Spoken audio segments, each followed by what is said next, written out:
Une nouvelle choc sur l'avenir du Real Madrid. Après la grave blessure d'Éder Militão, victime d'une rupture des ligaments qui l'éloignera des terrains pendant une grande partie de la saison, Florentino Pérez s'active déjà en coulisses pour combler le vide laissé dans le secteur défensif.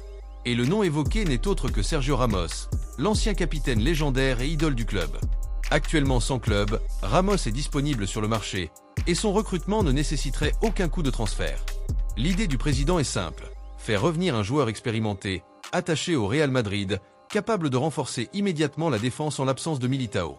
Avec le retour de David Alaba, Ramos viendrait offrir des solutions supplémentaires à une défense qui peine cette saison.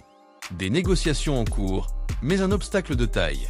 Selon le journaliste Fabrizio Romano, Florentino Pérez a déjà entamé des discussions avec Sergio Ramos pour évoquer un possible retour.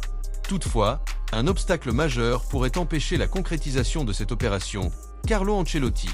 L'entraîneur italien, d'après des sources proches, s'opposerait au retour de Ramos. Il estime que l'âge avancé du défenseur et ses performances récentes pourraient poser problème.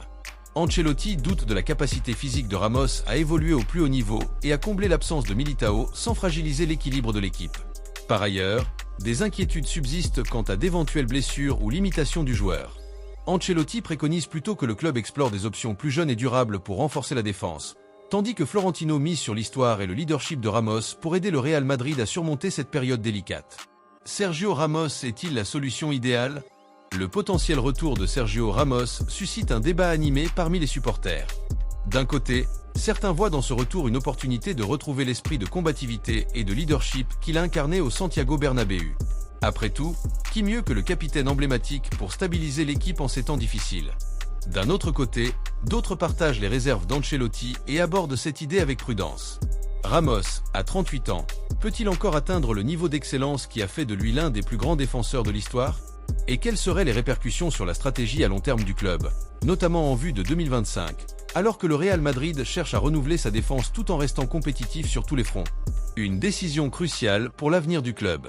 Tandis que les négociations se poursuivent, le Real Madrid devra prendre une décision stratégique qui pourrait avoir un impact majeur non seulement sur cette saison, mais aussi sur les années à venir. Florentino Pérez parviendra-t-il à convaincre Ancelotti d'accepter le retour de Sergio Ramos ? Ou bien l'entraîneur italien imposera-t-il sa vision et orientera-t-il le club vers une autre option sur le marché ? Une chose est sûre, le possible retour de Sergio Ramos au Real Madrid sera l'un des sujets les plus débattus par les supporters et les médias dans les jours à venir.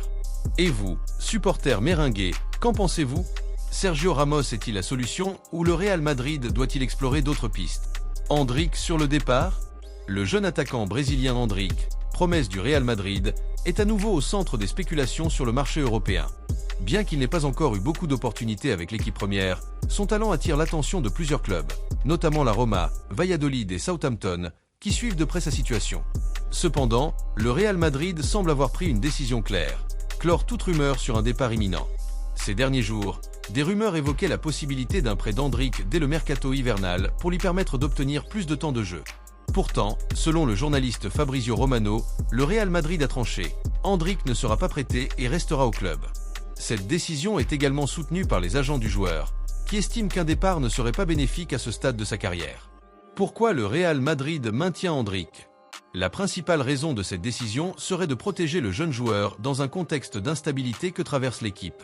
Le staff d'Endrick considère que le Real Madrid adopte une approche prudente, évitant d'exposer le joueur alors que l'équipe cherche à retrouver son meilleur niveau. La stratégie est de permettre à Endrick de continuer à se développer en coulisses, en s'entraînant avec l'équipe première et en se préparant pour les opportunités à venir. Même sans temps de jeu significatif, Endrick reçoit des éloges pour son travail à l'entraînement. Carlo Ancelotti, l'entraîneur du Real Madrid, a récemment reconnu les efforts et le potentiel du jeune Brésilien, soulignant sa progression. Il est prêt à jouer, il travaille très bien et montre sa qualité à l'entraînement. Mais notre priorité collective est de surmonter cette période difficile. Le regard des clubs intéressés et l'avenir d'Endrick. Malgré son manque de temps de jeu, Endrick reste une cible pour plusieurs clubs européens, ce qui reflète son immense potentiel. La décision du Real Madrid de le conserver démontre la confiance placée en lui et l'importance de son rôle dans l'avenir du club. En attendant, les supporters merengues espèrent voir Endrick obtenir plus d'opportunités sur le terrain. Les mois à venir seront cruciaux pour lui, alors qu'il continue à progresser dans l'ombre et à se préparer pour briller sous les couleurs du Real Madrid. Alors, verra-t-on Endrick davantage impliqué cette saison ? Une chose est certaine, l'avenir de ce jeune talent semble plein de promesses. Restez connectés.